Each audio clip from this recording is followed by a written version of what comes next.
King Hot Rod and L Train coming at y'all. Man, it's the T Train show. Y'all know what time it is, man. What up, T? What up, Hot Rod? What up, L Train? Y'all know what time it is, man. It's the Welcome to another edition of Three the Hard Way. And before we get started wrecking shop in this place, I gotta introduce my boys who are here with me, man. Without them, this show wouldn't be the show that it is. The first one is the influencer. Let me tell you this, he is like one of those cold cans of Coke Zero. No sugar, doesn't sugarcoat anything.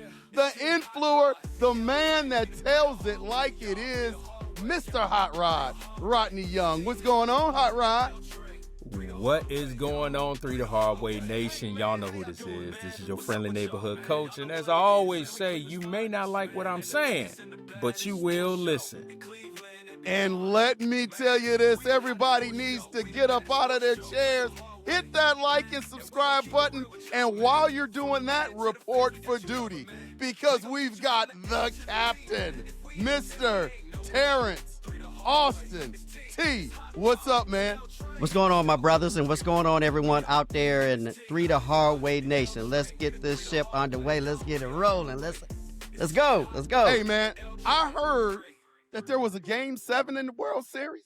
There was a real, not only a Game 7, but a real good Game 7, fellas. You know, I'm not the biggest baseball guy. Listen, I grew up in the 80s, you know, like you guys. We're from Warrensville Heights. Back when we grew up, man, baseball, the Cleveland Indians at the time, you know, weren't very good. You know, my favorite player was Julio Franco. I love that abnormal, the way he held the bat above his head. But you know, the Cleveland Indians weren't that great, so I've never really been into baseball, but I've grown to love it a little bit.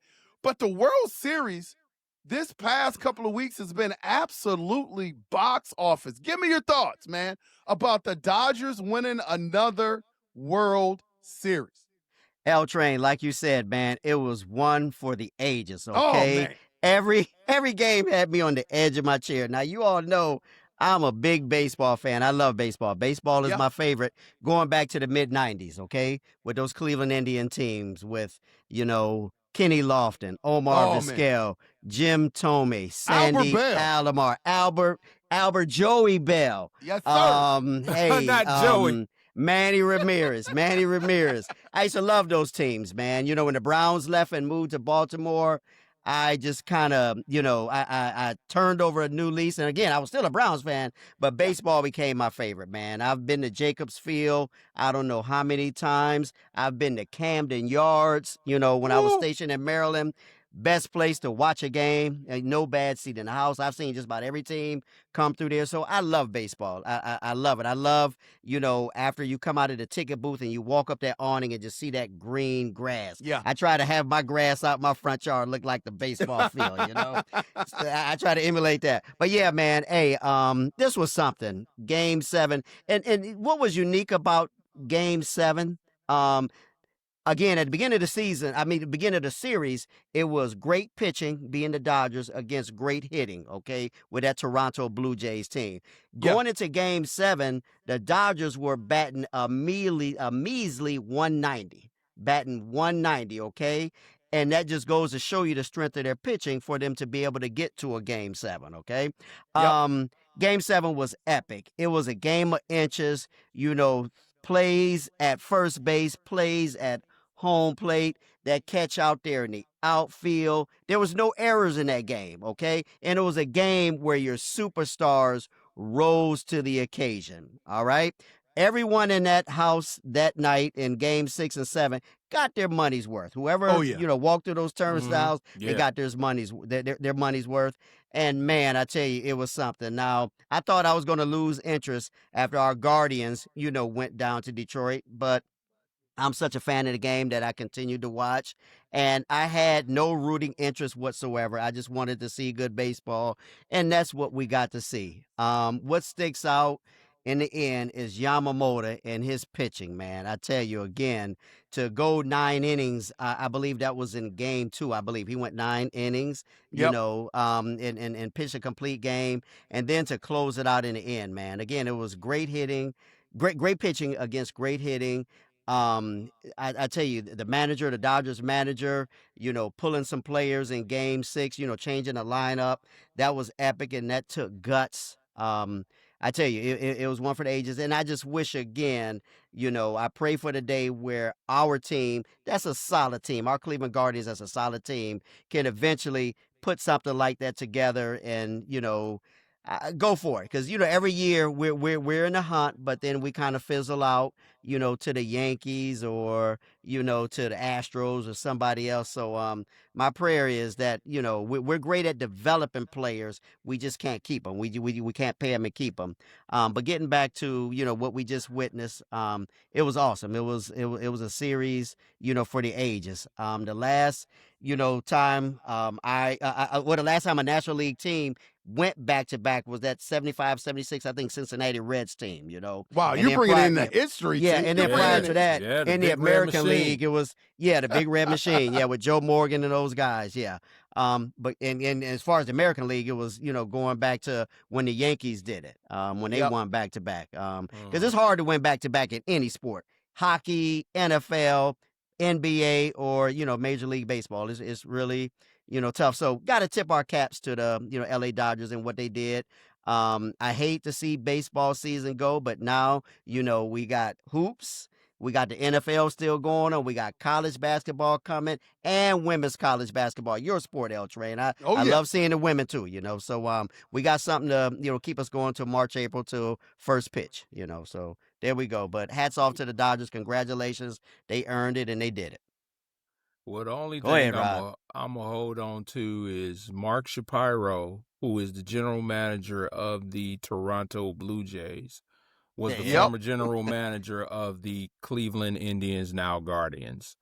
Andres Jimenez was Jimenez, yeah. our second baseman, and he is now on that. So I'm living vicariously through them. However, Yeah. shout out to the Toronto Blue Jays. They made it a series. I know people thought yeah, that They did. they They were gonna did. come Yeah, in they there did. and the Dodgers Lay was down. just gonna blow them out. Shout out to Vladimir Guerrero Jr. He showed that he Oh, he wasn't stepped just up.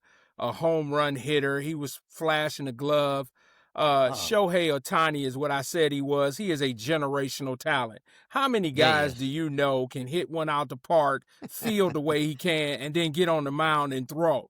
So I And steal mean, bases. absolutely. So it was a very entertaining series. That's what baseball is all about. Just like you said, no errors. We almost had a fight. Hey, it showed Yeah. the whole Yeah. gamut Yeah. of Yeah. Major League Baseball, and so it was very entertaining. I'm hoping that they understand what took place. And I'm hoping, like L is saying, and like you saying, Cap. Man, I'm hoping that the Indians, I know they're supposed to be switching over ownership. I don't know if it's next year or the year after. All the Indians, all the Guardians need, all the Guardians need is some money poured in. Okay? They just need money poured in. They need somebody who's going to open up the pockets. You know what I mean? Dick Jacobs, rest his soul, he did that. That's why the He did. Cleveland Indians He were did. the way they were, because Dick Jacobs opened his wallet and he paid He sure money did. for the best talent that he had. So I'm Yeah. hoping that the Guardians do the same thing. But in terms of the word, that was probably the most entertaining World Series I've seen in a It was. very, very long time. was. And it was probably was. the most entertaining Game 7 that I've Oh, yeah. seen in my years of watching baseball. So that was pretty good. I enjoyed that. Sure did. Yeah, Yep. I keep an eye on baseball. You guys know I'm a basketball, football guy. I don't get down with baseball a little bit, but when the series gets intriguing, that's when I start to tune in. I would probably tune in more, obviously, if the Guardians progress through the playoffs. I would watch every minute, every game of that. So, fellas, I'm gonna hit you with this because you guys are baseball aficionados. I mean, you guys educate me when it comes to the game and what's going on. Like, when is it going to be our time? Like, when is it going to be the Cleveland Guardians' time? Like, we've got to, from my layman eye, like, we've got a good foundation. T, you said it, that we've got a solid team. Yeah, we do. But when are we going to progress to get there for the city of Cleveland? Like, Uh, is this something that's far away, or is this yeah. something that's maybe a year or two Nah. away for the Cleveland No, Guardians? with the talent we got, L Train, we're still within our 2 or 3 year window. Okay, Okay. we have a hell of a manager. Okay, this guy, our manager, was a former catcher in baseball, and catchers make the best managers because they Yep. know what the field looks like. Okay, but I'm gonna piggyback off of something that you said when we began this show.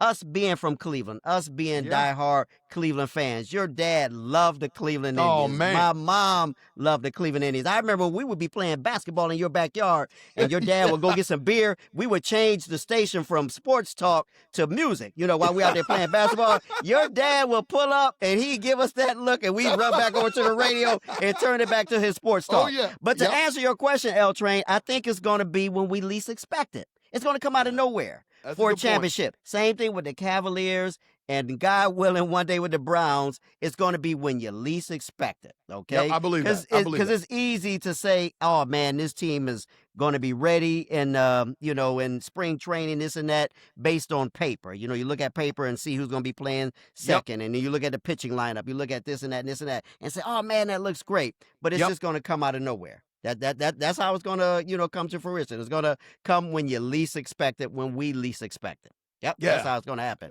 Hot Rod, what's your take, man? When is it gonna happen? I absolutely positively agree with the captain. I just think that they have a nucleus now with Ramirez, Manzardo, Kwan. those guys, Stephen Kwan. Stephen Kwan probably is gonna come up to arbitration. And from what I heard, that through arbitration he'll probably get $8 million. That for Stephen Kwan, who just won another Gold Glove, Gold Glove, $8 yeah, sure million did. dollars is chunk change when it comes Yeah, it to is. somebody Yeah. like that. And so, like I said, I think the biggest thing with the Guardians is that they have to have the financial backing of the owner, because there are a lot of players that have come through. We got a ace pitching staff again, but the Oh, yeah. problem is we Mm. can't afford them. So we Yeah. end up sending them somewhere else or trading them somewhere else. You see what I'm saying? And so I think, like the cap is saying, it's going to be when we least expect Least it. expected, yeah. It's going to be a time, because think about those Indian teams with Albert Bell and those guys. Listen, we knew that they were good, but we didn't know that they were that good. That good. Okay, Uh-huh. when True. you're talking about that murderer's row of Lofton, Vizquel, Good luck to you. Tommy, Bell, Eddie Murray. I mean, it was a murderer, Sandy Alomar Jr. Yes, sir. Okay, then when Robbie showed up, you had Robbie. It was a murderer's row.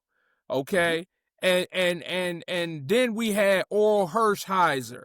We had Dennis Oh, man. Martinez. You know what I'm saying? So you gotta think all that took time, and I think the Guardians organization has the idea of how to build the talent. They don't have the idea how to keep the talent. Keep it, right. That's right. the Yep. issue. Yeah, is there enough parity in baseball, fellas? Like everybody that I talk to that are not really baseball people, the thing that I hear in terms of theme of why I don't watch baseball, there's not enough parity in baseball and the game is a little bit slow. Like, do you think there's enough parity in baseball? If not, how do you create parity in baseball? The first thing is, okay, salary cap. There needs to be some sort of salary cap. I don't see that happening anytime too soon. Right. But is there any other way where the MLB can create more parity in baseball like it is in the NFL? Yeah, that's a great question. And MLB is getting better, okay, as far as marketing their sport and marketing the game and doing things to kind of speed the game up. Like the rules last year with the pitch clock and making the bases bigger and, some of the other rules to get the attention of the young folks, okay? Because unfortunately, baseball is an old man's game, okay? It's an Yeah, old man's yeah. game. It's our dad's game. It's our granddad's game. But they got to learn how to appeal to these young kids, okay, to the youth that again do everything by this right here, okay. So Yeah. I think baseball is getting better. Again, you have teams, small market teams that compete. The Texas Rangers, us, the KC Royals of not too long ago. There's some other, small market teams that get it. The teams that spend all the money don't always win. Now, granted, the Dodgers have won the last couple years. Yep. Okay. When was the last time the Yankees won? I'll Yeah. wait. It's been a Yeah, minute. it's been a When was while. the It's been- yeah? it's When been was a the minute. last time the Mets won and all that money? I'll wait. When was the last time? Both of your Chicago teams too are loaded with money too. When was the last time that they won? So Yeah. the wealth is spread amongst all of them. But baseball again needs to get better as far as bringing in the youth. Bringing in the young people, bringing in the young fans, and they're starting to get better. They are. They're showing some signs of improvement. They are. Well, you gotta, in terms of parity, is there enough parity in the game? No. But you gotta start accentuating, like they did back in the day, your superstars, your Jose Canseco's, your Mark Yep. McGuire's, your Ken Right. Griffey Jr.'s, your Barry Right. Bonds. Of course, the Right. steroid era kind of took some of the sting out of Big time. baseball. Mhm. I Big remember time. growing up, and we would go to the park on Saturday. Everybody had their gloves, baseballs, all that. I was trying to swing like Griffey. I was trying to throw like Randy Johnson. You know what I mean? Yes, Yeah. sir. I was trying to. Yeah. So if you go to these local parks now, you don't see a whole lot of that anymore. You just don't. The same thing with And some of those parks are hard to basketball. find too. Oh, yeah. Absolutely. Yeah. And you don't see that with basketball. It used to be a time, and only those from the Warrensville area understand, when you went to the churchyard. The churchyard was always full. Or It was Randallwood. always Randallwood, Westwood, yeah. Eastwood. When you Yep. went John up there, Dewey, yeah. you knew you could. Yeah. All you had to do was get in your car or on your bike, and you could find yourself Yeah. a game. And you knew yeah. it was Yep. something there, and you had to bring your A game, because when you lost, you didn't know if you was getting back on. Getting back You know on what I'm the- saying? Oh, man, that was the exactly. churchyard You sit- all yeah, day yeah. long. Yeah, you All be sitting out. day Yeah, you be long. sitting on the side. I would be Sitting on the at side the playing house, with rocks. and for me, going to the churchyard was a test to see where my game was Yeah. at. Yeah. Because I knew it was hoopers there at the churchyard. You know what I mean? Mhm. And so Yeah. that kind of stuff has now drifted away. You go to Eastwood, there ain't nothing there. You know what I mean? You go to Randallwood, you see that the hoops are still there, but you see what I'm saying? So that's what's happening, is we got to get these kids back outside, and I think COVID kind of messed that up. And Yeah. so, Yeah. but to answer your question, is there parity? As long as you got the Dodgers who's spending trillions of dollars, that's gonna be hard to do. Yeah. Yeah. Yeah. Man, you bringing up the churchyard, man, brings Churchyard. back so many memories. Like, I'm willing to bet you there was a few general managers there as teenagers that probably could run some NBA franchises because you didn't want to pick the wrong team. Nope. If you picked the wrong team, like you said, man, you would arrive at noon on a Saturday, and if you picked the wrong team, you may not get back on a court where they had about 6 full courts Oh yeah. at the churchyard that were Oh, yeah. always packed. Oh yeah. And if you lost, you probably wasn't getting back on until about no. 3:30, 4 Sure p.m. weren't. Sure weren't. Nope. Yep. Man, That's and Yeah. shout out to the churchyard, man. Oh, yeah. Given yeah. a place where young men could come and hoop Oh yeah. and not have a lot of shenanigans, man, yeah, and just to yeah. have kids stay out of trouble. Yeah. For those of you that are not from the Ohio area or Warrensville Heights more Yeah. specifically, Yeah. man, the churchyard right across from John Dewey High School, man, that was That was a spot. absolutely fantastic, man. And When you brought- we respected the property too because it was on the church ground, That's So right. we didn't Absolutely. misbehave. Yeah, we didn't misbehave. Yeah. Absolutely. We And when did. you rode Oh, up there, man. you better bring your A game. But just like L Train saying, you got back in the car and you was gone. Oh yeah. You Oh, went, back on you your worked on your bicycle. game. You worked Back on on your your game moped at or bicycle. Eastwood. You worked on your game at Randallwood. You worked on your game at Westwood. Then you took that game to the churchyard. The churchyard, That's it. absolutely. Absolutely, man. That's it. Absolutely. Big time World Series, man. Great World Series, great Yeah, game it was. 7, man. Yeah, it was. Hopefully one day our Cleveland Guardians will be able to get there. But Get speaking back of there. Cleveland, I got a little treat for our guy, T.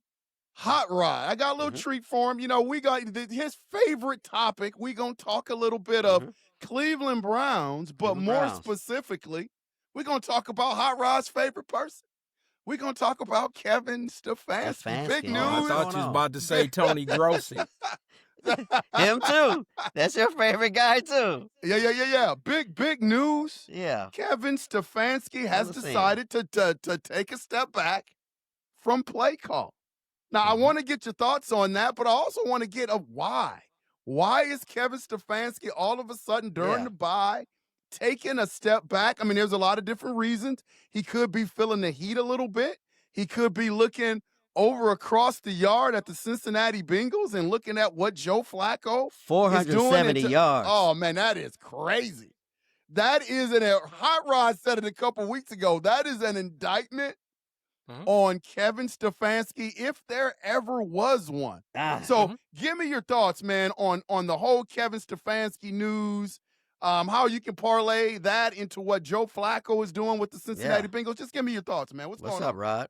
So here's the thing with me, and I'm gonna let all my Cleveland Browns fans understand this. Don't get so caught up with the fact that Kevin Stefanski said, okay, I'm going to relinquish the play calling duties. He did the same thing last year. Now you guys are going to see the ultimate pettiness of Kevin Stefanski. You're going to see it because he didn't want to give up play calling. That's how petty he is. But he had no choice because the fans were clamoring. They already want to hang him in effigy. But because Jimmy Haslam, a.k.a. the Temu version of Jerry Jones, he doesn't want to let him go. But what he said was, hey, man, you got to do something, man. These fans is about to tear this joint down. You got to give up something. So he gives up the play calling to Tommy Rees, who was under Nick Saban at Alabama. He was the OC in Alabama. So he's not, no scrub. He understands what he's doing. However, I look past the smoke and mirrors. It still does not change the fact that Dylan Gabriel is terrible. It doesn't change that fact. Okay. Now, we'll see because they're playing against the Jets, who are guys, you didn't know the Jets are the favorite in this game. Yeah. Right? Yeah, They're the that. favorite. Yeah, it doesn't surprise Because me. I think they put up 39 last week. Okay. Yep. They did. So they're the favorite in this game. All right. But we'll see. We got to see something different. All right. If we don't see anything different, then you've got to let Shedeur Sanders go. Okay. Who does Tommy Rees prefer play at quarterback? That's a great question, Yeah. T. That's a an excellent question. And the only person that can answer that is Tommy Rees. Tommy Rees may want Shedeur. But remember, Kevin Stefanski is the head coach. So even though he's relinquished the OC duties, he still makes the final call. That's what I need people to understand.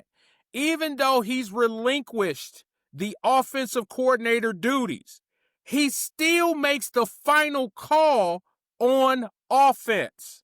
He does that. Okay. So what I'm saying is yes, Tommy Rees is now the OC, total OC.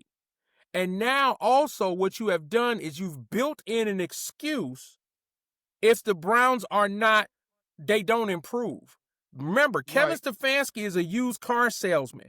All he looks for is excuses. So now here's his built-in excuse. I wasn't running the offense the last few weeks. That was Tommy Rees. Okay? Now, I think first of all, Dylan Gabriel is going to be, he's coming out against the Jets on Sunday. Let's call it what it is. Okay. Yeah. It doesn't change that offensive line. It doesn't change the lack of receivers. Okay. Adam Schefter reported today that the Browns are buyers, not sellers. Right. I heard that. Yeah, that they're buyers. That. Okay. So I then heard my that. question Which is, what you surprised me. buying? That surprised me. That What you surprises buying? me too. Yeah. What are you buying? What are you buying? Are you, I heard Jalen Waddle. They're talking about Jalen Waddle in Miami. Okay. What I don't understand. They're talking about there's a center for the Raiders that wants out. Okay. So I'm really confused, but this is the first step, and I say this. Kevin Stefanski understands he's trying to save his job. Mhm. That's why it was so easy for him to give this thing up. Okay. Will it eventually save his job? I don't know. But let me get back to this, Hot Rod, because you said it a couple of minutes ago when you said Kevin Stefanski is going to have the last say in the offense. Like, this is where coaching comes in. Give us and the people that watch Three the Hard Way an insight on how that works on the sideline, because now you're handing this over to Tommy Rees, and now he's calling plays. Like, where does Kevin Stefanski fit in? Is there like a play call that's called, and then Kevin Stefanski can get on his headset and veto that play call? Like, how does that work? How does that dynamic work? Right. So and will he be the one holding the Big Denny's menu too? Will Tommy Rees be the one holding the Big Denny's menu? Here's the Big Denny's menu. I love that. Here's how it works. So what's going to happen is this. They're still going to sit down during the week. They probably already sat down. And so now Kevin Stefanski is going to say to Tommy Rees, okay, what's your first 10 plays? The first 10 plays in the NFL is always Which scripted. Stefanski is good at. Stefanski is good at so that. they're going to script the first 10 plays. What's going to happen after those 10 plays is Tommy Rees is going to make his call. Kevin Stefanski probably will still have his Denny's menu. And what he has the ability to do, because he's the head coach, when Tommy Rees makes the call, it'll hit Stefanski's headset first. Yeah. And they'll talk in between snaps and in between plays. And don't get me wrong, Kevin Stefanski is going to say, hey, well, Tommy, how about you run this? What is Tommy Rees going to say? No? So that's what I'm saying, guys. Don't get so caught up with the fact that Tommy Rees has the offensive coordinator duties.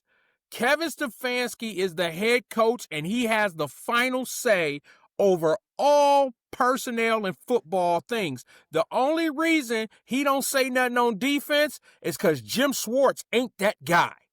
Jim Schwartz that don't sounds play complicated, that. what you just described in, Rod. That sounds complicated. Absolutely. That's why I said when I heard it, I didn't jump around and do cartwheels and say, yay, Tommy Rees is the OC.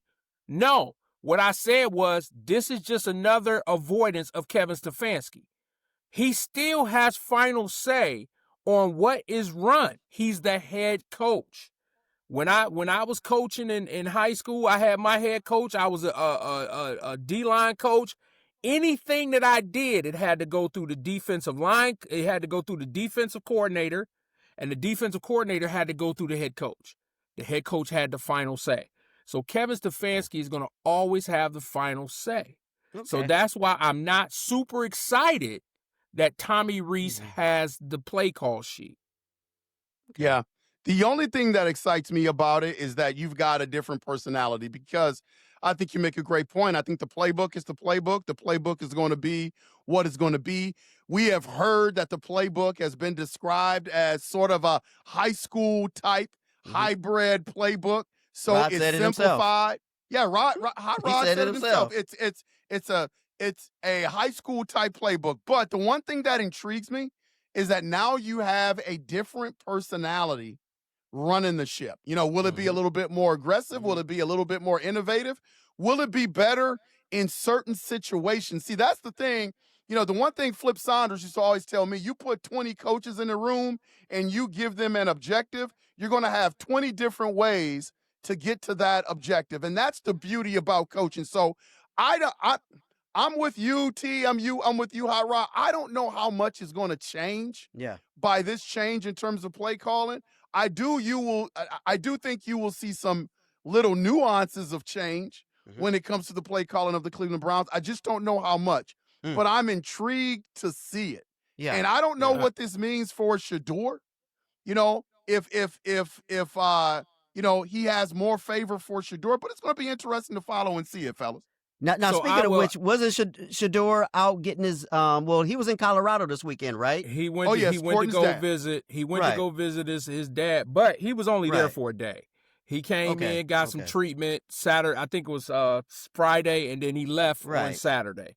So he was gone on Saturday. But saying this when it comes to Tommy Reese and what the nuances that L Train is talking about. You may see a lot more of Dylan Gabriel rolling out of the pocket. You won't see him standing back there a lot. You probably will see Dylan Gabriel, because that's what he did at Oregon. He did a lot of rolling. You'll still see the play action. You'll still see the 2 tight end personnel. You'll still see that. But if Tommy Reese does what I think he's gonna do, he's gonna put him on the move. He's gonna have him move, and he's gonna roll the pocket. That's what he's gonna do. There are gonna be some other little things, that Tommy Reese. You'll see that that's a Tommy Reese call. When we looked and the last time, and Kevin Stefanski throwing flea flickers and end arounds, that's not going to be Tommy Reese. Tommy Reese is going to get Dylan Gabriel out into some space. Now, the problem is we still don't have receivers. You got to realize that your tight ends are probably your leading receivers on that team when it comes to David Njoku and Harold Fannin Jr., okay? Right. Once again, we already done APB on Jerry Jeudy. We've done that already. We've already said that. Yeah, we still looking for him. I told y'all I got a report. I thought he was at Whitmore's, down there off the yard. Whitmore's barbecue. Whitmore's barbecue. He was down there getting him, a slab and some coleslaw. So, but yeah. So you'll see some nuances. But once again, you'll still see Kevin Stefanski's thumbprint on this offense. Okay. You'll see. Now remember, Rod, we're coming off a bye, so we're coming off some rest. Last game, the offensive line didn't look bad at all, okay? They did not look bad. I think they kept a clean pocket. They did a job well enough. Now, we just, we got our butts handed to us. But, again, it wasn't because of the quarterback's play, all right? Again, I see Dylan is just, he couldn't see the field well. He's small, but he's got heart. He's got heart, and he plays hard, so I'm okay with him. I'm okay. I wanted to sit him down after the last game, but, Stefanski came out right away and said, hey, he's going to be our starter. Okay, now when we got, the new guy coming in, supposedly taking the league, let's see how it goes. Let's see how it goes. I'm picking him to win. I'm picking him to win, man. What I'm looking for with Tommy Reese is not on the field. It's at practice. I want to see will Shedeur Sanders get some first-team snaps. If we see that Shedeur gets some, not all of them, but get maybe a few first-team snaps along with the second-team stuff, then I know Tommy Reese has control. If we still see the same stuff, Dylan Gabriel taking all the first-team snaps and things of that nature, Kevin Stefanski still has his finger on it. And that's why I said you will see the petty side of Kevin Stefanski right now.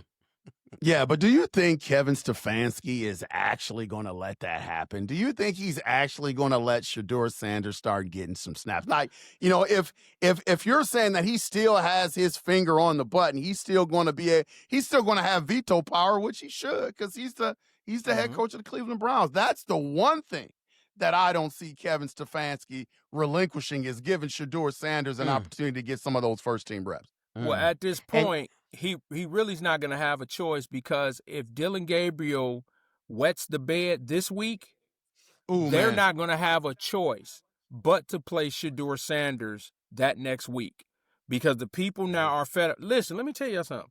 If y'all listening to Cleveland media, who was all pro Stefanski and pro Dylan, and they're looking for Shedeur now.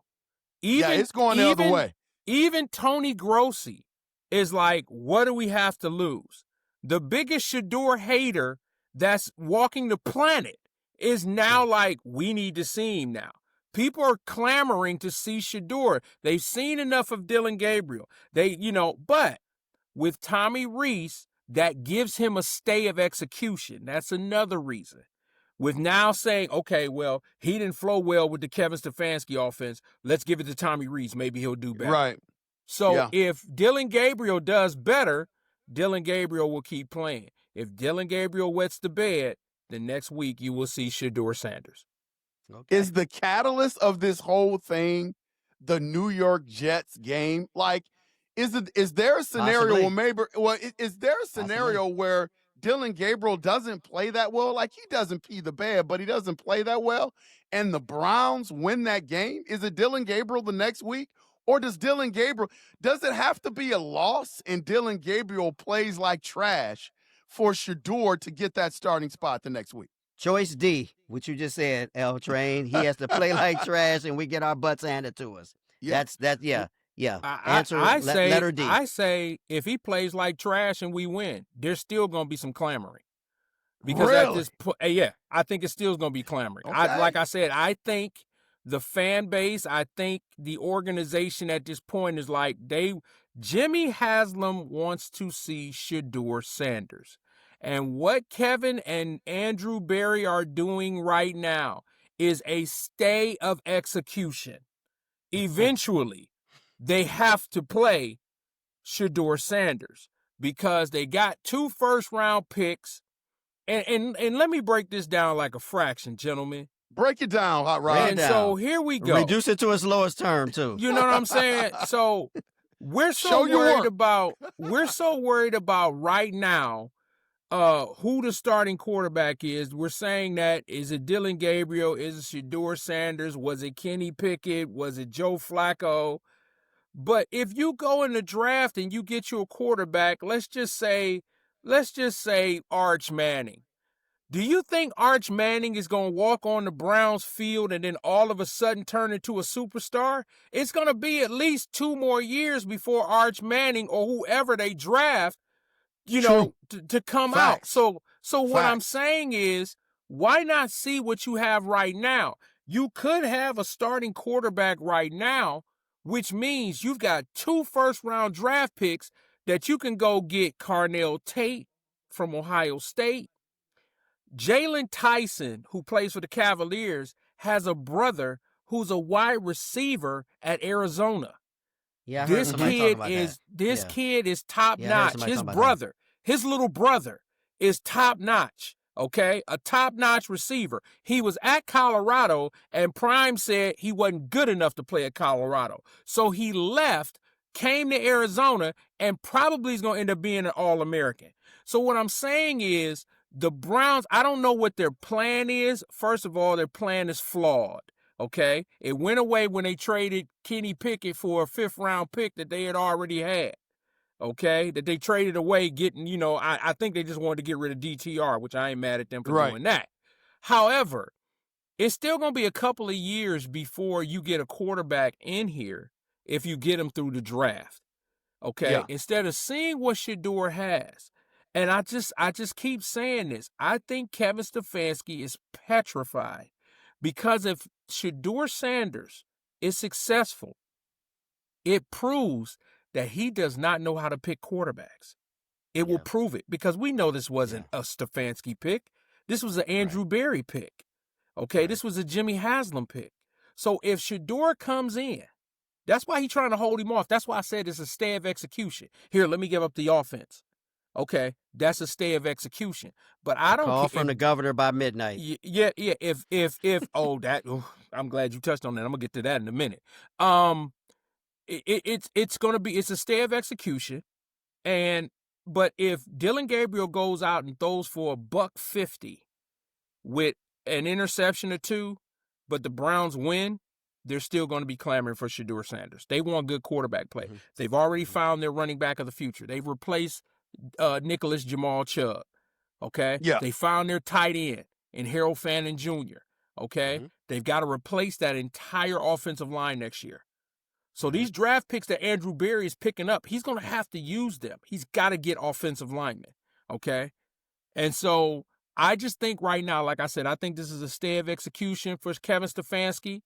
I think he's relinquishing because not necessarily because he doesn't want to see Shador, but he's like, all right, look, maybe it's me. Maybe he's starting to think it's him. You know what I mean? Right. Yeah.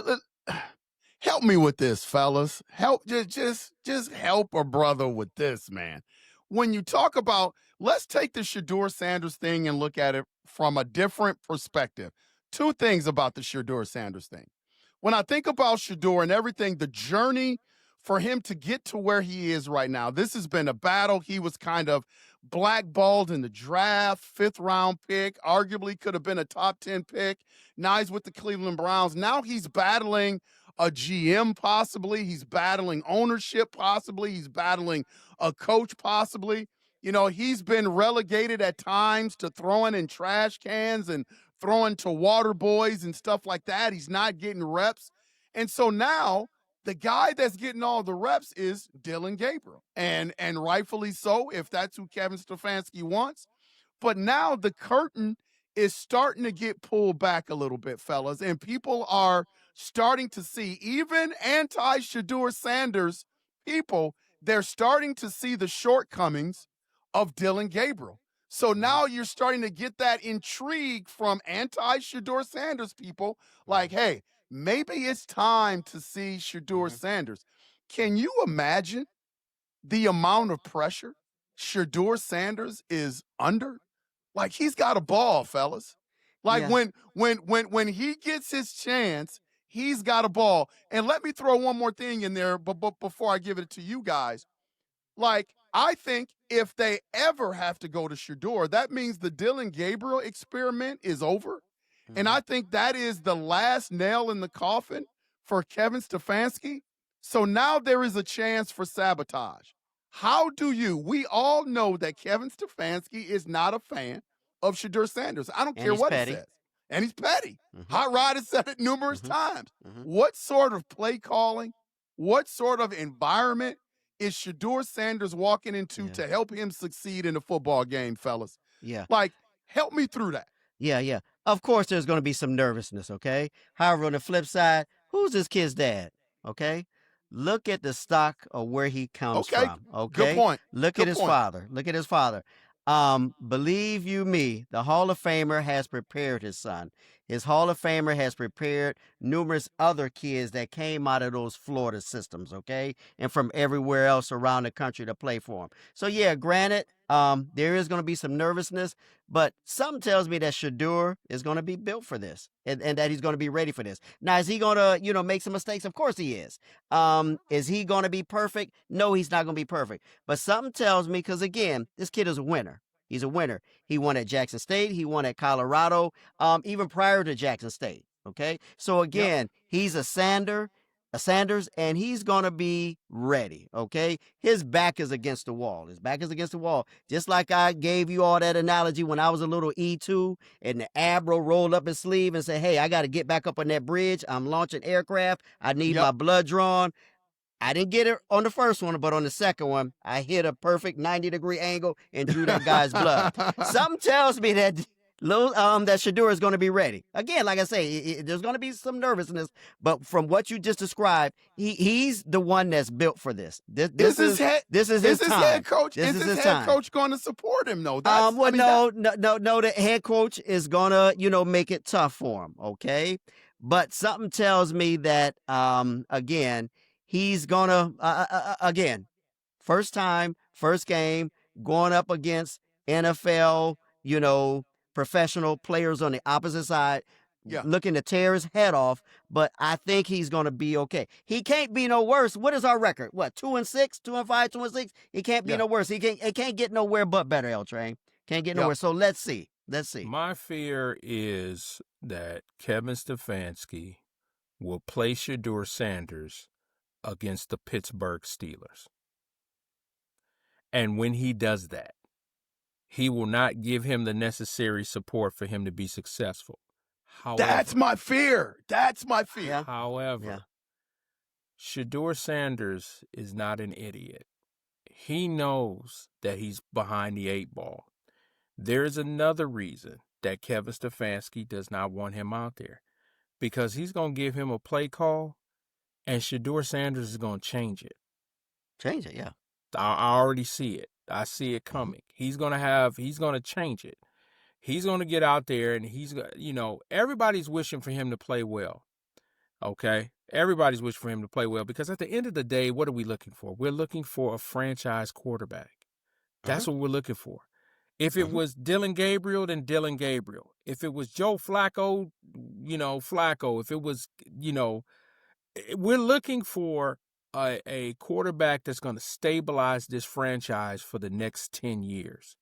We thought it was Deshaun Watson. Well, we know what happened with that. Although now I'm starting to think maybe it wasn't Deshaun Watson. Right. Okay. Others are saying the same thing. I'm Others are saying the same thing. that maybe it wasn't Deshaun Watson. Others are saying the same. Okay. All right. So I agree with you, L Train. I don't feel good about Kevin Stefanski supporting him. He's gonna say everything that he needs to say with the media. Oh, we're gonna give Shedeur the best opportunity. We're gonna put everything in front of him. And I what I think about is that Carolina preseason game where you have 5 offensive linemen that are all working at Burger King and Wendy's right now. And you thought that was supposed to protect him. And I see that. I see Jack Conklin all of a sudden getting hurt. Okay? I see that. You see what I'm saying? I see it. But we got to figure this thing out. Okay? Because if Shedeur is not going to be the quarterback for the Browns here, the one thing that's going to really make me upset is if he goes somewhere else and excels. That's going to really upset me. That's going to upset me. We've seen that as Cleveland fans. We've seen that. Yeah. That he's going to leave Cleveland, he's going to go somewhere else, and he's going to be successful. So I want to give the young man a shot, and I want to see it. Do I believe Kevin Stefanski is going to support him? No, I don't. But I think Shedeur is built for this because he is, as T is saying, he's a winner. He's won at every level. He's a winner, and he's confident in who he is. That's why people hate on this young man so much. It's because he's confident about who he is. Okay, so no, to answer your question, I want to see Shedeur, but I don't think Kevin's going to give him every tool at his disposal. Yeah. Shedeur Sanders, man, I think I agree with 99.9% of what you said. The 0.1% that I don't agree with is I don't think everybody wants to see Shedeur succeed. I think diehard Cleveland Browns fans don't care who the quarterback is. I think they've seen enough of Dylan Gabriel, and so they are intrigued by Shedeur Sanders. And if it's not Shedeur Sanders, I think diehard Cleveland fans want to see another quarterback come in here that can be the franchise quarterback. That's what diehard Cleveland fans do. But I also think that there are people out there that would rather see Shedeur fail and see the Cleveland Browns fail rather than have him succeed for whatever reason it is, whether it's Dion or whether they don't like him because he's confident. There are those people out there. And here's the scary thing about it. I'm not just talking about fans. I'm talking about people that are within the organization. I don't worry about fans. Fans have no power. You know, the journalists that are in Cleveland, Ohio, they can write about stuff, they can talk about stuff, but they really don't have that power. But there is a slight schism in the organization when it comes to Shedeur Sanders. That is evident. So I don't necessarily worry about Shedeur and his confidence. Hot Rod, I think you're right. T, I think you're right when it comes to he has been raised by prime time. So he is ready for this. I just know that it's going to be a tough challenge for him to go out there and not be supported by his head coach. And I believe because Kevin Stefanski is petty, because Kevin Stefanski has shown that, I just believe that there could be an element of sabotage when it comes to how successful the head coach wants Shedeur Sanders to really be. It's sad that narrative is out there, but I do think that's on the table. I'm not saying that that's the case, but I do think that that's on the table. Gotcha. Well, Browns fans, I need y'all to understand. Bernie Kosar is not walking through that door. Brian McDonald is not walking through that door. Okay? Gary Danielson is not walking through that door. Don Strock is not walking through that door. Okay? They're not walking through that door. So we got to find a franchise quarterback, and we need to find him soon. Listen, gentlemen, we all are over the age of 40. And I would love to see a Super Bowl before I leave this earth.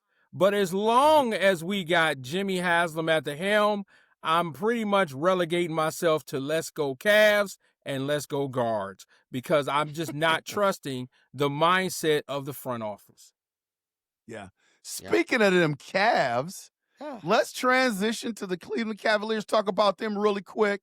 You know, they've started their season. I'd like to get your ideas on their start, what's going on with the Cleveland Cavaliers before we transition to something else. What's going on with the Cavs, fella? I love Jalen Tyson. He's an upgrade from Okur that we had last year. He's a big upgrade. Again, I love his energy. I love his fight, his enthusiasm, his lack of fear out there on the floor, diving for loose balls, all of that. So I like it. It's early. My only one concern about the Cavs, and Rod touched on it on his show last night, is that, again, I need Evan Mobley. We need Evan Mobley to take more of a role, okay, to take some pressure off of Donovan Mitchell, okay? If Donovan has to be or play hero ball like he did in the second half last night in that game against Atlanta, he's not going to make it. Evan Mobley, I need you to step up and contribute more. But like Rod said, I think he has reached his ceiling.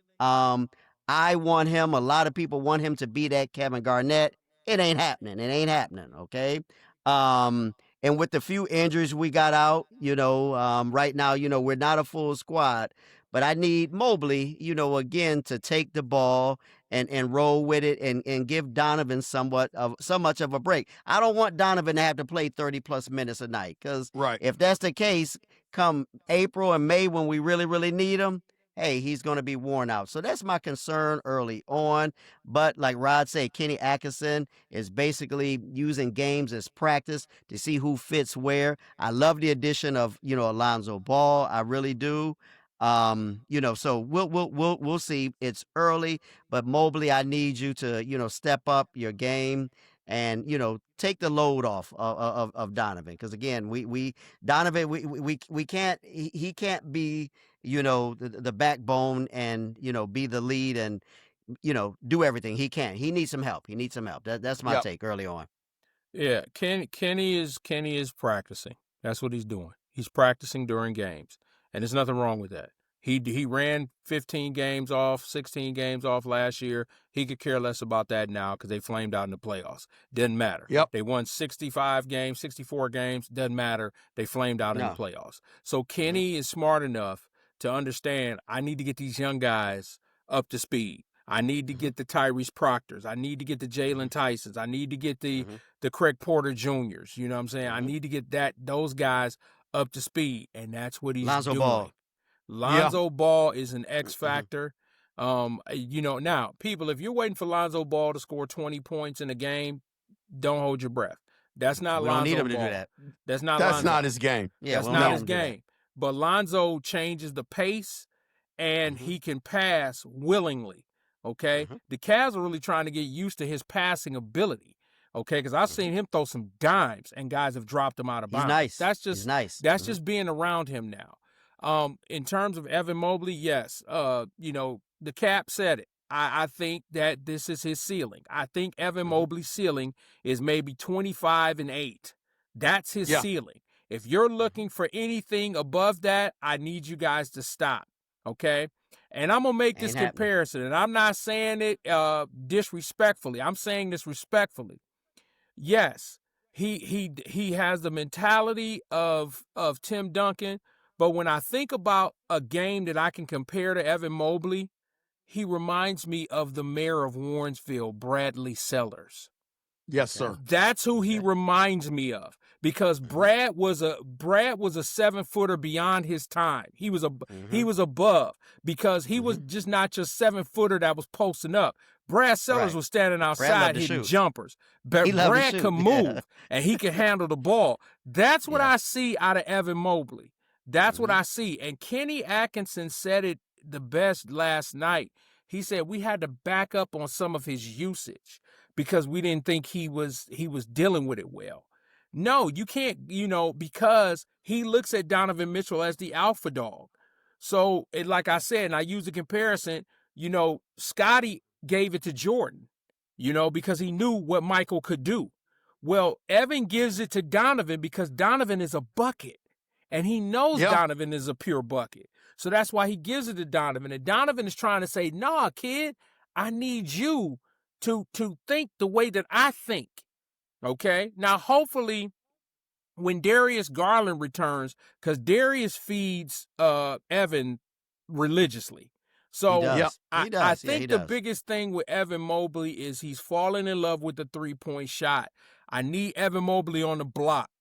I need him to work the block, work the high post, work the mid Oh, yeah. post, and then you can slide out to the 3-point line. If you look at what Evan Mobley does the first time he gets the ball, he's either trying to drive, or if he can't drive, he's pulling up from the 3-point line.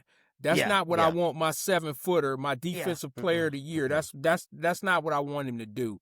But I think he'll catch up. I hope he'll catch up. When the Cavs are healthy, they're going to be extraordinarily deep.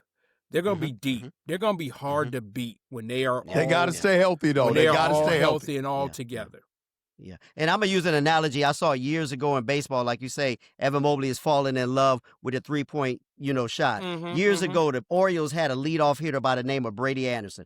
Brady, who had speed and could hit for percentage, loved hitting a long ball, okay? Yep. As a leadoff hitter, and I forgot who the skipper was at the time, say, hey, man, I don't need you hitting home runs. I need you getting on base. You see that guy over there in Cleveland talking about Kenny Lofton? You see, he doesn't swing for the fences. He hits the ball to get on base, okay? So it kind of reminded me of that, using, my favorite sport, baseball. Yep. Yeah.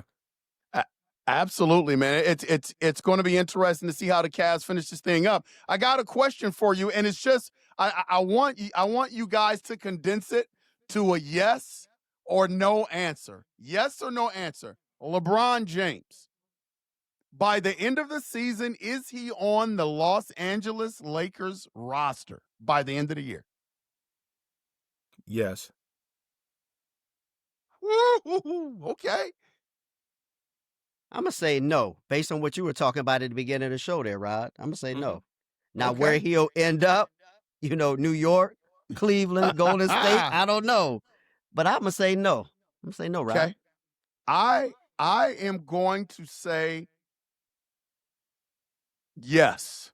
He will be on the Lakers roster by the end of the year. And we'll talk about that in another episode, but I think that's just the way. I think that's the way it's going to play out. They're playing well without him right now, and I don't know how long he's going to be out. They're playing well. And that's the thing. I think once you inject him back in there, I think that team is going to be pretty legit if they can stay healthy. So it's going to be tough to jettison him somewhere else. Or he may mess up mess things up. He may kind of get in the way of the flow, too. He could. We're talking about LeBron. We know LeBron. We know LeBron better than anybody. He could. It'll be interesting to see what happens with the Cleveland Cavaliers and what happens with the LeBron James situation. Now it's time. There are people out there that need the little two-a-day. They need Bring out the whistle, Rod. Bring out the whistle. Blow the whistle. Blow the whistle. Hot Rod has the whistle. I've been waiting for this because I know there's a lot of candidates out there. There's a lot of candidates out there, but I know Hot Rod has kept his eye on a few people. Hot Rod, who do you have in two-a-days this week, man? So, who I have in two-a-days, go ahead and get your Gatorade, pull up your jockstrap, and get ready. Number one is the Cincinnati Bengals defense. Joe Flacco had a phenomenal game yesterday, but the Cincinnati Bengals tinkled it down their leg, and they ended up losing again.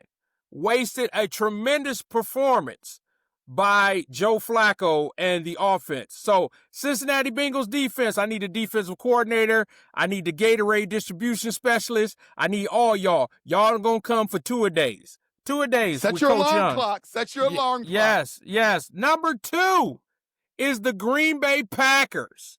The Green Bay Packers lost to the Carolina Panthers yesterday. I'm loving it up here. They're supposed to be some type of Super Bowl contender. Okay? And they lost to the lowly Carolina Panthers. Yes, Micah Parsons.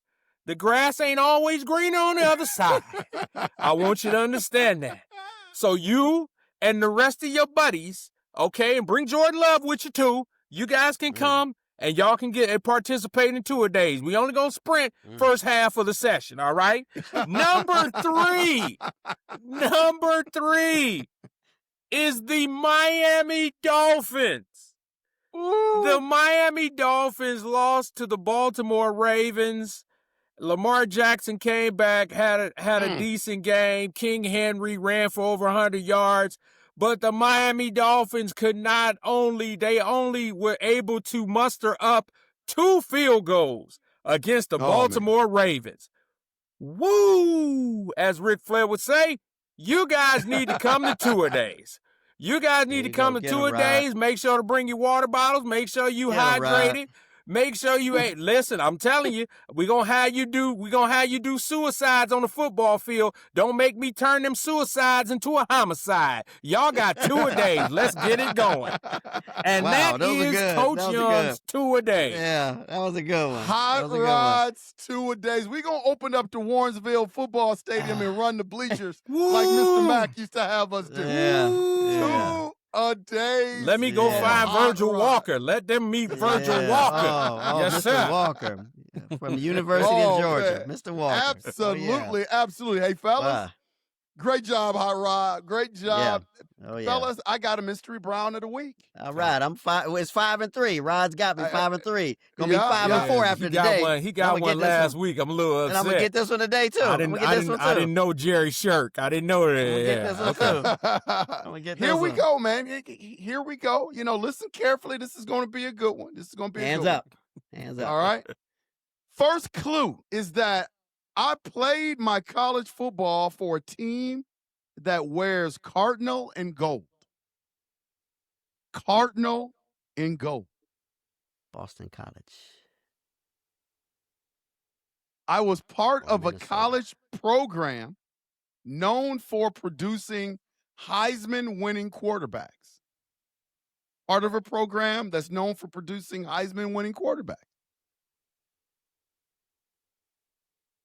Charles White. Nope. Okay. Nope. I led my college team to a national championship. National championship. Okay, somebody for USC. I played under head coach John Robinson in college. Yeah. Yeah, that's SC. Who's yeah, that SC? That's SC. I was drafted by the Cleveland Browns in 1980. I was taking Charles White. Charles White. Yeah, I Nope. said Charles White. It wasn't Clay Matthews. Nope. I was taken in the 4th round of that draft.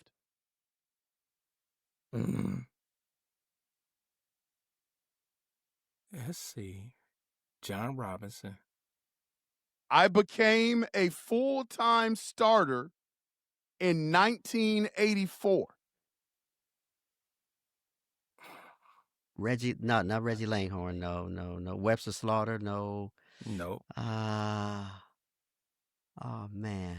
Not I'm Dave sitting Logan. I gotta get it. My first NFL win came against a divisional rival. Rick Feach? No, he was HBCU. Oh man. Mm-hmm. Oh man. I started Brian- 24 games for the Cleveland Browns. 24 games. No. Brian Brennan was Boston College. Ah, come on, Rod. Oh my goodness. I threw more interceptions than touchdowns in my career. Oh. It wasn't Paul McDonald. It was Paul McDonald. Right. Great guess. Paul McDonald is the answer for the mystery Brown of the week. That was a tough one. Good job, man. Rod. Good job. That was a tough Good job. Yeah, that was a tough one. Yep. That was a tough one. When you Because described the uniform, Boston College came to mind initially in Minnesota. When Yeah. I knew it Golden was SC, and then when he said John Robinson, I'm like, okay, that's SC. Yeah. That's SC. Yeah, okay. And I don't remember his game much. I don't remember his Who, game. Paul much. McDonald? Yeah. I Paul don't really McDonald was remember much. there. He was a lefty, wasn't he? Yeah, he Was- was a yeah. left-hander. He was a Paul lefty. McDonald was a left-hander. Okay. And Yeah. you had Paul McDonald, then you had Gary Danielson, and then Bernie. Mm-hmm. So Yeah, Paul right, McDonald was still right, around right. when Bernie showed up. Right. So That's So, right. Right. yeah. Yep. Yeah. Yep. Good Yeah. job, man. Good Oh, job. wow. Mystery Good ride. Brown of the week. Now it's That was a time good for one. start one, bench one, cut one, erase one. This week it is Hot Rod's opportunity. He's been waiting for this. He's smiling, getting his fingers limbered up. Hit us with it, Rod. What do you got, man? So, our start one, bench one, cut one, erase one is going to be world-class gymnast. Ooh. I didn't see that one coming. Wow. Okay. I didn't see that one coming. But okay, I'm ready for it. I ain't And scared. he'll probably mix them up, male or female. He probably mix They're them going up. to be He'll all mix them up. female. All female. Oh, female. Okay. All female. So, Okay. first is Mary Lou Retton. Okay. Mary Lou. Second, Simone Biles. Yep. Third, Dominique Dawes. Ooh. Come on, Rod. And fourth, Nadia Comaneci. Wow. I knew you were going to go there. Wow. Okay, I got to put my glasses on for this one. Okay. Wow. All right, so Mary Lou, Mhm. Simone Biles, Mhm. Dominique Dawes, Yes, and Nadia Comaneci. Nadia Comaneci. Man. Okay.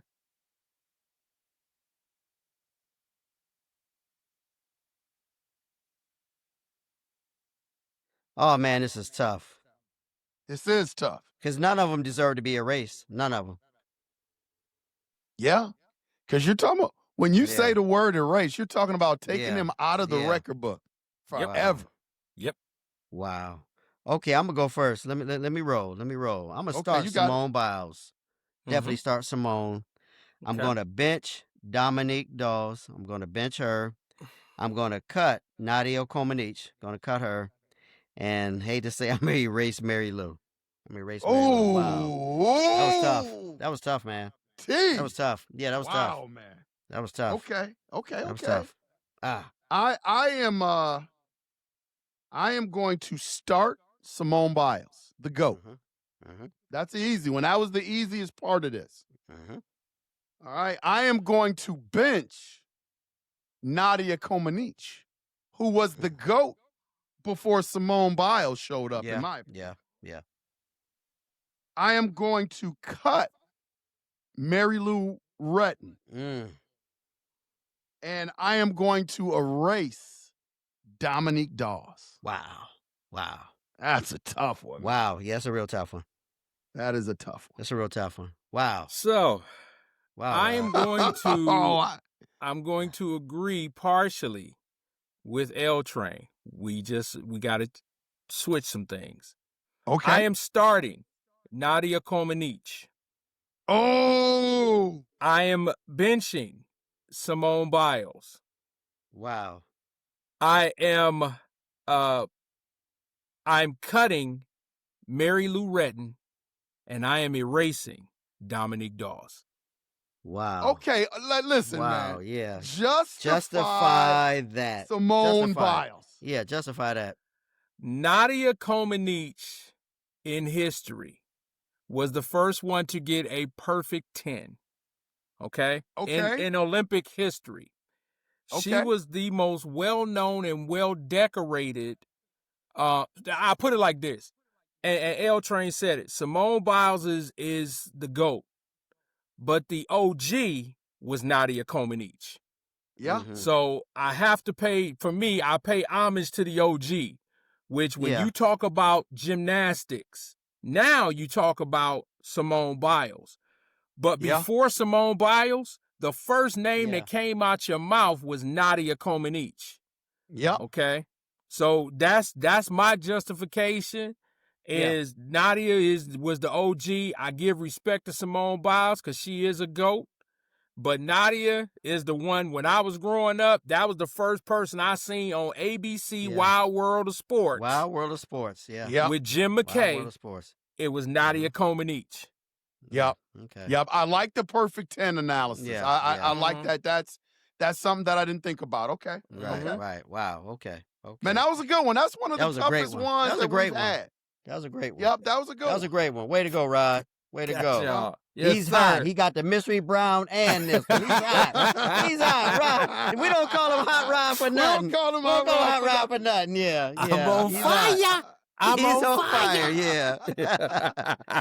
Wow. All right, okay. fellas. Hey, it's time for our parting shot for the day. Fellas, what you got for the parting shot? Yeah, I'll man? go ahead and go first. Man, there's this 25-year-old kid that plays for the Los Angeles Chargers. I still refer to them as the San Diego Chargers, but he's a linebacker by the name is Dan Henley. He went out and played his butt off Sunday after 2 nights prior to that losing his brother, man. His brother got killed somewhere up in L.A. Yeah, I saw And this kid, he did something that we in the military do all the time called compartmentalize things, okay? To Yep. make sure that you got your head in the game, okay? This Yep. kid was able, despite everything that was going on with his family, he said, hey, I got a game to play and my brother would want me to play. And he went out there and played and he came up with 9 tackles and I think 1 sack, for the Chargers. I forgot who they beat this weekend, but prayers out to that family, man. Again, Dan Henley, I think I pronounced his name correctly. Like I say, to go out and play his heart out. And like he said, he let his emotions show after the game. My hat's off to that young man, okay, for, having to, endure what he endured and then go out there and focus on the field and play his behind off. So that's the my parting shot. That's the best thing that I saw last week. Yep, just a That's a couple great days one. ago. Yeah. Yep, that's a good one. So my parting shot is to the governor of Louisiana. Oh, There should be yeah. no rhyme or reason where elected officials get involved in sports. Right. I'm totally upset about what the governor of Louisiana did to pressure Louisiana State University to get rid of Brian Kelly. Okay. Right. And so I just, my thing is shame on yourself. All right. Yeah. And I've seen where the government has got involved in the NFL. That's not your business. That Not your had the place. government and sports have no mixture whatsoever. Right. So it should and Louisiana State for being pressured to do that. And don't get me wrong, Brian Kelly, they had said that Brian Kelly had checked out, but they owe Brian Kelly $50 million. Right. $50 million. And so I would have asked the governor of Louisiana, are you going to flip the bill on that? Right. Because if right, you're right, not, right, exactly. then I need you to Yeah. sit in your cabinet and keep your mouth shut. Mouth shut. So my Yep, parting yep. shot is to all Yeah. governmental officials who feel Right. the need to have to put their nose in some form of Right. sport and try to create some kind of goofy I legislation, agree. and you I have agree. nothing to do with the sport. That's my parting shot. Yeah, and especially, Rod, I think that their state ranks number 37th in reading. Maybe need to bring those kids to my story time at my There you bookstore go. and let me read to Come them. on. They were number 50 at one time. I think they've improved to number 37, but that still ain't nothing to brag about, okay? Talk to Because me, if you T. can't Talk to read, me. because if you can't read, ain't no need to leave the house. Don't leave the house if Right. you can't read. Right. There you go. Yep. So way to go, Rod. Spot on. Spot on. Great Mhm. parting shots, fellas. Mhm. Great parting shots. My Mhm. parting shot is, the beauty of sport. Sport is a beautiful thing. I can't believe that I make my living off of coaching a sport. I would do it for free. But when money and influence start shaping the game more than competition, fellas, we got a problem. This whole NBA betting scandal and all this stuff, man, it is ugly. The NBA's current gambling scandal isn't just about one player or one bet. It's about trust. It's Yeah. about the product on the court that relates to the fans. See, the fans invest time. They invest a lot of emotion. They invest a lot of money believing that what they are seeing on the floor is real. And if that ever changes, the whole entire sports world loses. Yeah. And so this sports gambling thing is pulling back the curtain on how corrupt it can be, whether it's off the court in a poker game or on the court where supposedly players are faking injuries because they know the line. Whether it's the NBA, man, the NFL, or college football, accountability, in my opinion, really, really matters. I mean, you can't fake integrity. So Right. I know that there are going to be worse information that's going to come out of this NBA scandal, man, and I'm deathly afraid of it, but that's my parting shot. Integrity in the sports landscape is super duper important, man. Super important. Yes, sir. There you go. All yes, right. sir. Another episode of 3 the Hard Way, fellas. Thank you again for joining me. Hey, this is going to be, we will be moving to another time. It's looking like Sunday nights to accommodate my schedule, our schedule. We're going to be looking to do this thing Sunday nights after the NFL games. We can talk a little bit of NFL, more specifically the Browns, you know, and get our sports talk on. So we're going to do that. So look for that. So, fellas, again, I appreciate you guys coming on today, 3 the Hard Way. This thing just keeps growing. Make sure you hit that like and subscribe button. Right. We love and people that are subscribed, make sure that you share. We are growing this thing Tell by a leaps friend. and bounds. Tell a friend. Yep. Tell a friend. Yep. Yes, sir. Love it. And you brothers have a good week. Be safe and can't wait to see Sunday. And go Browns. The Browns going to win. Browns going to win. Browns will win on Sunday. There you And go. we will see if this thing stimulates into a Shedeur Sanders start the following week. Right. And also, too, L Train, your Vikings look good. J.J. McCarthy looked good yesterday, man. I meant to tell man, you. listen, J.J. Hey, that was a week, gutsy pass at the end J.J. threw. Yes, Yeah, sir. that was a Yes, gutsy pass he threw. Yep. Next week, I want to do a little segment on my guy, J.J. McCarthy, Okay. man. Looking Okay, good up gotcha. there. I'm We can do that. I'm optimistic. I'm optimistic. Okay. Hey, hold on, man. I mean, What are you talking about, Rod? What? JJ good and all, man, but I can't be talking about no Michigan quarterback, man. Sorry. That's tough for me, all right. Yeah. I can't man. do that, man. Hey, I'm well, you sorry, go man. against him, Rod. You give him. Go against him. Go Y'all tune challenge into him, the Rod. locker Challenge room. him. I might have a Challenge rebuttal him. for this JJ Challenge McCarthy him. stuff.